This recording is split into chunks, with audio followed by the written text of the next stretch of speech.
गर्मी में 3 बहुओं की रसोई। अरे भारती, मैंने सुना है तुम अपने तीनों बेटों की शादी एक साथ कर रही हो। हाँ चेतना बहन, आपने बिल्कुल ठीक सुना है, अगले हफ्ते तीनों की शादी है। ये तो बहुत अच्छी बात है भारती बहन, लेकिन तुम्हें पता है मेरे घर में जब दोनों बहुएं आई थी, मैंने तो दोनों बहुओं की पहले ही परीक्षा ले ली थी कि वो खाना बनाने में कैसी हैं कैसी नहीं। मेरी मानो तो तुम्हें भी अपनी बहुओं की परीक्षा लेनी चाहिए।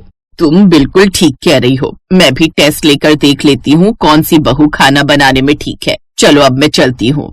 फिर भारती शादी की तैयारियों में व्यस्त हो जाती है और एक हफ्ते बाद भारती की तीनों बहुएं ब्याह कर उसके घर आ जाती हैं। अगली सुबह उनकी पहली रसोई होती है। तभी भारती अपनी तीनों बहुओं से कहती है, बहू आज तुम्हारी पहली रसोई है, लेकिन याद रहे एक ही रसोई में तुम तीनों की रसोई नहीं होगी। कम से कम एक हफ्ते के लिए तुम तीनों अलग अलग रसोई में हम सब के लिए अलग अलग खाना बना कर लाओगी, ताकि मुझे पता चल सके मेरी तीनों बहुओं में से कौन सी बहू खाना बनाने में निपुण है।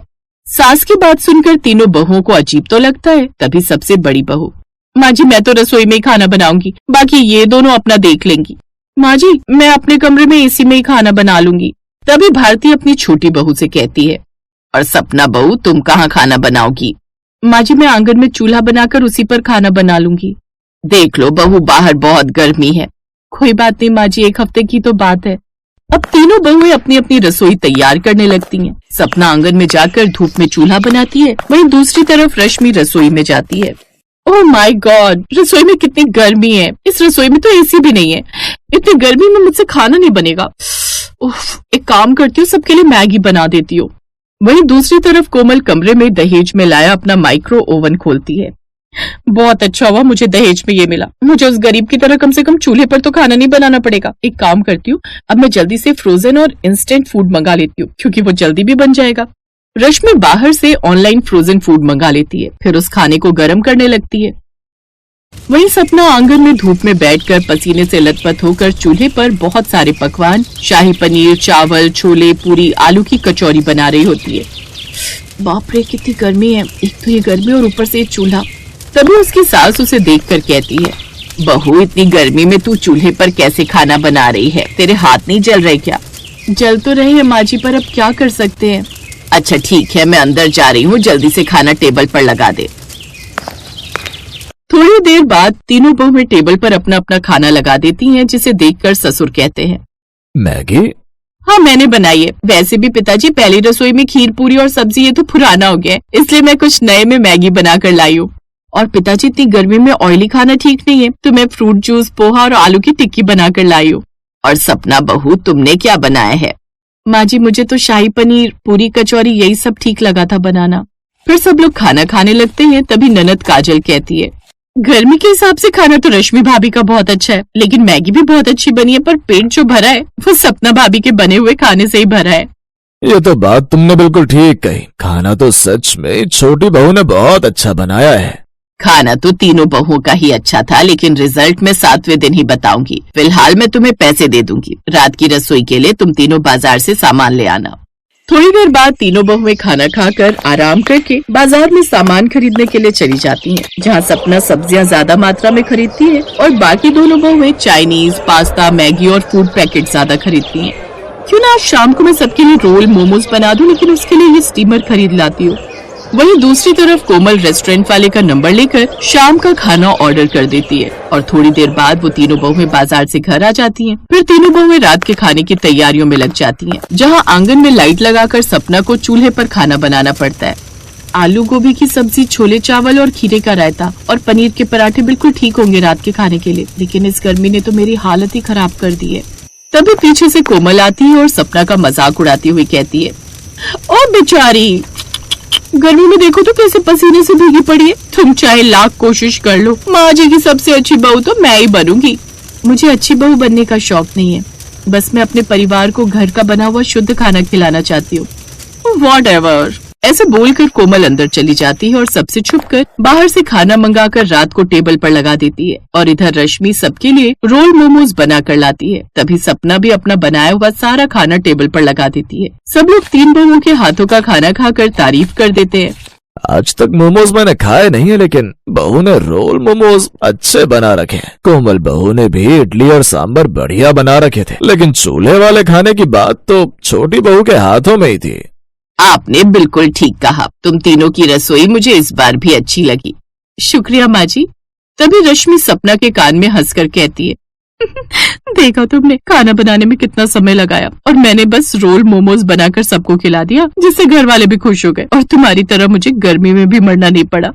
ये बोलकर रश्मि अपने एसी वाले कमरे में चली जाती है। ऐसे ही दोनों उसका मजाक उड़ाती थी। लेकिन 7वें दिन ही भारती की बहन सावित्री अपने परिवार को लेकर उसके घर आ जाती है और शाम को जहाँ कोमल माइक्रो ओवन में पालक पनीर, आलू दम, चावल गरम करके खाना सबकी थाली में परोसती है, तभी चावलों में मरी हुई मक्खी और बाल निकल आता है, जिसे देखकर भारती की बहन का पति प्रमोद कहता है, हाय हाय हाय, चावल में मरी हुई मक्खी, बाल, छी, आप हमें ऐसा खाना खिलाओगे? अरे भारती, तेरी बहू हमारे लिए कीड़े वाला खाना बनाकर लेकर आई है, वो भी चावल में तो है ही, सब्जी में भी है। क्या बहू ऐसे खाना बनाते हैं? अरे अरे नहीं माँ जी, ये खाना मैंने नहीं बनाया, ये खाना तो पैकेट वाला फूड है, मैं अभी उस कंपनी को फोन करती हूँ। ये सुनकर सब हैरान हो जाते हैं और भारती गुस्से में कहती है, क्या पैकेट वाला फूड? इसका मतलब तुम हम सबको पैकेट वाला खाना खिला रही थी? हे भगवान। तभी रश्मि कहती है, कोई बात नहीं माँ जी, आप सब बर्गर और चिली पनीर खा लीजिए, ये सब मैंने बनाया है। इतनी गर्मी में भारती तेरी बहू हमें ऐसे खाना दे रही है, कोई कीड़े वाला तो कोई मसालों वाला, ये सब हमें नहीं खाना। तभी सपना बाहर से खाना बनाकर लाती है और सबसे कहती है, अरे आप लोग बुरा मत मानिए, मैंने आप सबके लिए गर्मा गर्म चूल्हे पर दाल, चावल, राजमा, मूली के पराठे बनाए हैं, प्लीज आप इनको खाकर जाइए। और सब लोग सपना के बने हाथों का खाना बड़े ही चाव से खाने लगते हैं। ऐसे कहते हैं खाना? मुझे तो देखने में ही लग रहा था खाना बहुत ही स्वादिष्ट बना है। फिर सब लोग खाना खाकर सपना के हाथ में शगुन देते हैं और सावित्री अपने परिवार के साथ चली जाती है। तभी भारती अपनी बहू पर भड़कती है, मैं कभी सपने में भी नहीं सोच सकती थी कि तुम दोनों मेरी ही बहन के आगे मेरी ऐसे नाक कटवाओगी। कितने दिन से तुम हमें यही खाना बनाकर खिला रही थी, लेकिन अब बहुत हुआ। सपना बहू ही है जो इतनी गर्मी में भी परेशान होकर चूल्हे पर कभी हाथ जलाकर तो कभी आंच में तपकर हमें खाना बनाकर खिला रही थी। इसलिए रसोई को संभालने वाली मेरी निपुण बहू तो सपना बहू ही है। सास की डांट सुनकर दोनों बहुओं को अपनी गलती का पछतावा होता है। फिर वो भारती से माफी मांगती हैं। माँ जी, हमें माफ कर दीजिए, आज के बाद हम ऐसी कामचोरी कभी भी नहीं करेंगे, जैसा आप कहेंगी वैसा ही करेंगे। ठीक है, लेकिन तुम्हें सपना बहू से खाना बनाना सीखना पड़ेगा। इस तरह दोनों कामचोर बहुएं सपना से एक ही रसोई में खाना बनाना सीखती हैं। अब पूरा परिवार साथ मिलकर खुशी खुशी रहने लगता है।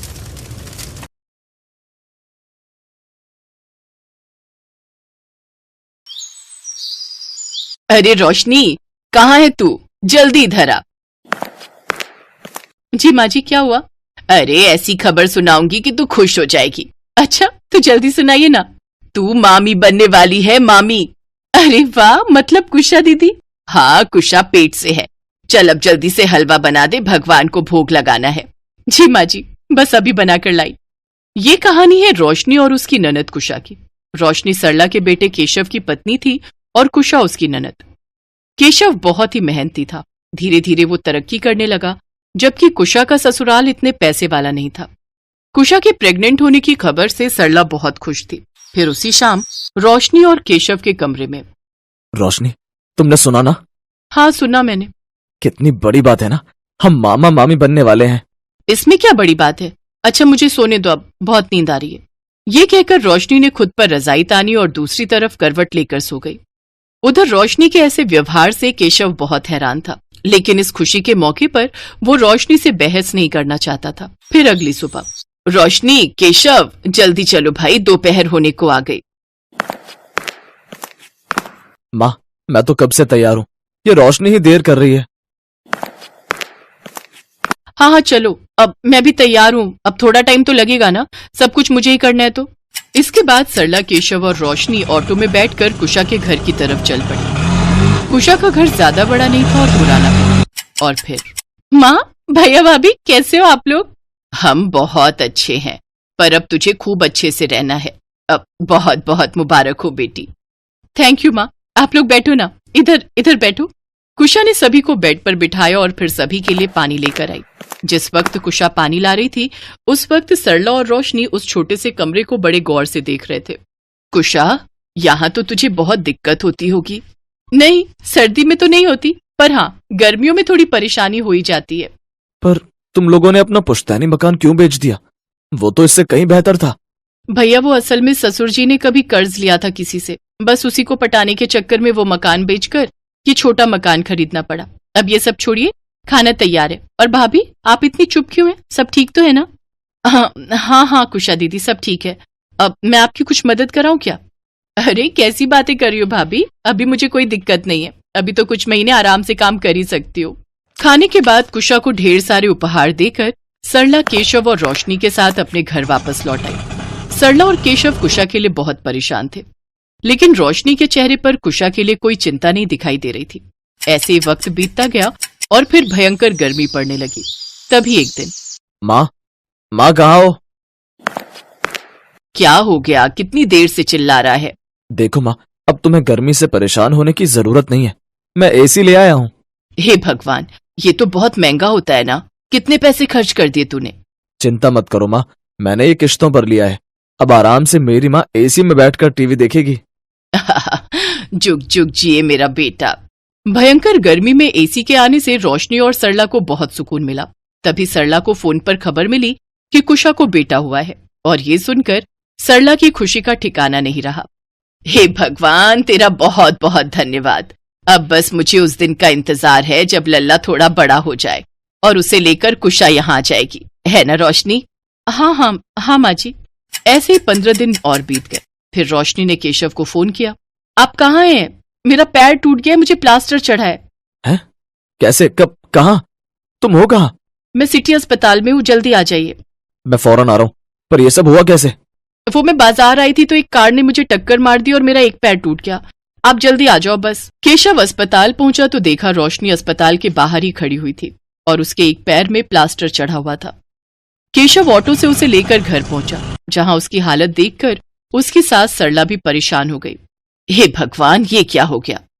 जो होना था वो तो हो गया माँ जी, पर चिंता इस बात की है कि अब घर का काम कौन करेगा? अरे पगली, घर के काम की चिंता छोड़, तू अपना ख्याल रख, मैं करूंगी सारा काम। केशव रोशनी को सहारा देकर कमरे में ले गया। अच्छा सुनो, मेरे मन में एक बात थी। हाँ कहो ना। देखो माँ जी के बस का तो है नहीं घर का सारा काम करना, तो क्यों ना कुशा दीदी को बुला ले? अच्छा, और उसका छोटा सा बच्चा, उसे छोड़कर वो तुम्हारे घर के काम करेगी?